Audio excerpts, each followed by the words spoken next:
Di dalam satu kitab, nama kitabnya itu Al-Quran fi Syahril Quran.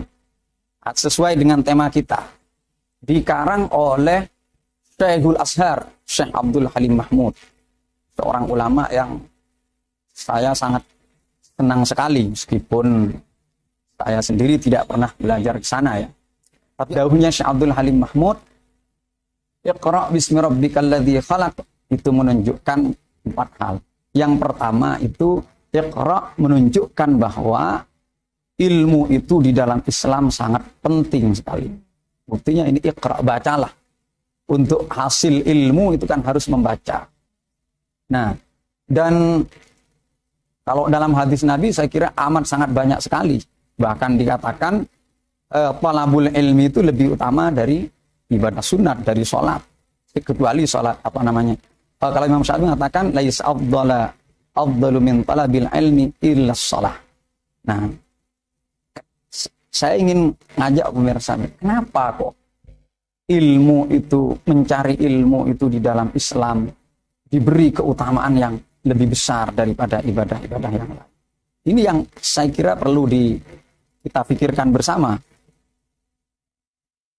Ada satu hadis yang menjelaskan alasannya.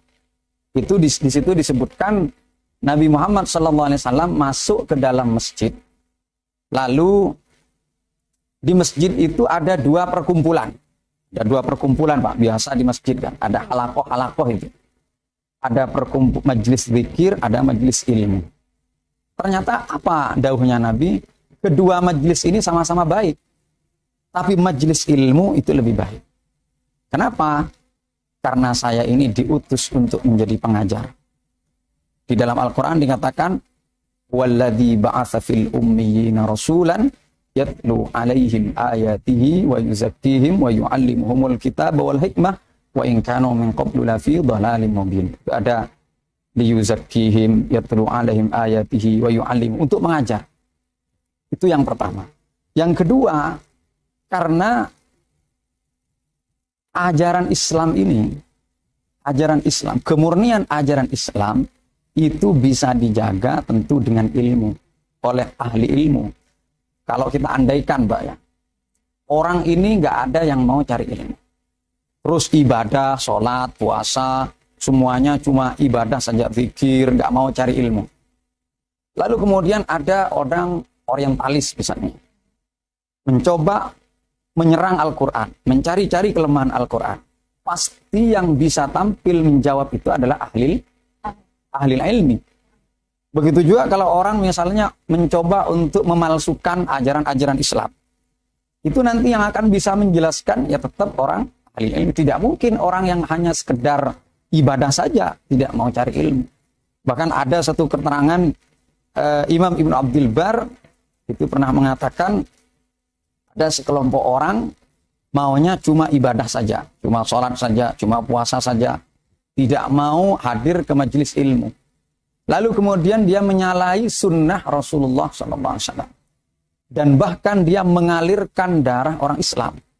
Karena dia, tidak paham, tidak memiliki kecukupan ilmu, sehingga bisa jadi salah paham ketika baca Al-Quran. Wa man lam yahkum bima anzalallah fa ulaika humul kafirun, misalnya. Itu kemudian dipahami bahwa orang yang tidak menerapkan hukum Islam itu langsung kafir. Kalau kafir bisa dibunuh. Nah, itu kan berbahaya. Makanya harus cari ilmu. Dan di dalam perkataan Ibnu Abdul Bar itu ya, dikatakan di situ bahwa orang yang beramal tanpa didasari ilmu itu nanti negatifnya itu lebih banyak daripada positifnya.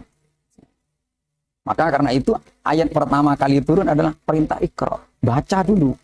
Bahkan kalau kita pahami ini juga menunjukkan bahwa orang yang ingin terjun di dalam medan perjuangan, di dalam medan dakwah, itu harus Iqra dulu. Sekarang ini kan banyak orang tidak pernah nyantri, sebelumnya jadi artis, tiba-tiba hijrah, kemudian langsung menjadi dai besar, jadi ustadz, jadi ini kan gini.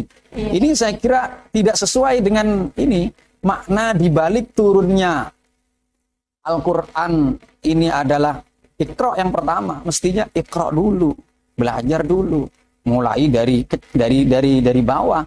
Kalau di pesantren kan kita diajari Safinah dulu, Sulam, Bidayatul Hidayah, terus nanti meningkat ke Fathul Qorib, ada Fathul Mu'in, ada Fathul Wahab, kemudian ada Fathul Izar, katanya gitu ya.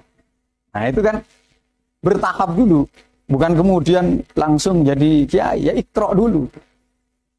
Iqra, baru ya ayyuhal muddatsir. Yang kedua kan, ya ayyuhal muddatsir, qum fa'andzir, wa rabbaka fakabbir, wa thiyabaka fatahhir, warrujza fahjur, wa la tamnun tastaksir, wa li rabbika fasbir. Ini ayat luar biasa sebenarnya. Mungkin kalau kita lihat sepintas itu, ya ayyuhal muddatsir, wahai orang yang berselimut. Apa ini kok? Ya ayyuhal orang berselimut. Tapi kalau kita fahami sesungguhnya ini ayat mengandung makna yang luar biasa. Ini firman Allah kepada Nabi Muhammad seolah-olah begini. Wahai Muhammad, kalau kamu sekarang ini sudah diangkat menjadi rasul, menjadi utusan yang ditugaskan untuk membawa manusia kepada keimanan dan keislaman, memberikan banyak manfaat kepada manusia, membawa tugas rahmatan lil alamin, maka ya orang berselimut itu kan orang lagi bersantai, Mbak, iya kan? Iya. Wahai orang yang berselimut, wahai orang yang lagi santai misalnya gitu. Bangkit, berdiri, bangun, fa'andzir, lalu beri peringatan. Berarti oleh Allah seolah-olah kalau kamu ingin berhasil di dalam perjuanganmu, jangan tidur. Kamu harus bangkit. Kamu harus memberi peringatan. Wa li rabbika fakabbir. Nah, ini taklif, Pak. Taklif menuntut Nabi untuk menyampaikan ajaran yang diturunkan oleh Allah Subhanahu wa taala. Setelahnya itu kemudian wa li rabbika fakabbir wa thiyabaka fatahhir warrujza fahjur. Ini adalah tuntunan dari Allah Subhanahu wa taala kepada Nabi Muhammad.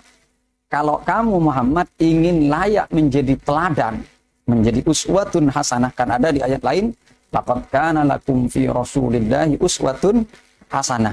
Kalau menjadi uswatun hasanah bagaimana? Ya ini sudah ada tuntunannya sejak awal. Apa itu? Wa thiyabaka fatahhir. Pakaianmu harus bersih. Tentu saja ini kalau pakaian harus bersih, apalagi hati. Karena hati itu kan kata Nabi, ala inna fil jasadi mudghah idza saluhat saluhal jasadu kullu wa idza fasadat fasadal jasadu kullu ala wahyal qalb. Di Al-Qur'an yang kan kamu harus bersih pakaian. Hati apalagi kan begitu kan? Karena Allah itu tidak melihat kepada baju sebenarnya. Yang dilihat itu kepada apa yang ada di dalam hati kan? Begitu. Kemudian juga apa itu warrujza fahjur. Kamu harus tinggalkan segala perbuatan dosa. Kamu sebagai orang yang akan mengajak, itu kamu pertama kali membersihkan lahir batin, menjauhi dosa, wala tamnun tastaksir.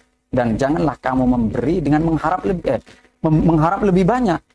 Nah itu seorang dai, seorang ulama yang akan mengajak manusia kepada kebaikan harus punya prinsip ini, la tamnun tastaksir. Kemudian yang terakhir, di dalam perjuangan itu mesti akan ada tantangan. Maka wa li rabbika fasbir, harus punya kesabaran tingkat tinggi. Itu seorang dai. Karena itu seorang dai ya harus iqra, dan harus punya sifat-sifat yang tadi disebutkan oleh Allah Subhanahu wa taala di dalam ayat yang ya ayyuhal muddatsir, ayat al-muddatsir.